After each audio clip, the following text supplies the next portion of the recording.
The Canary by Elizabeth Turner.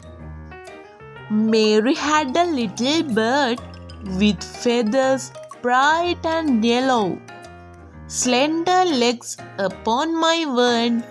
He was a pretty fellow. Sweet as notes he always sung, which much delighted Mary. Often where his cage was hung, she sat to hear Canary. Crumbs of bread and dainty seeds she carried to him daily. Seeking for the early weeds, she decked his palace gaily.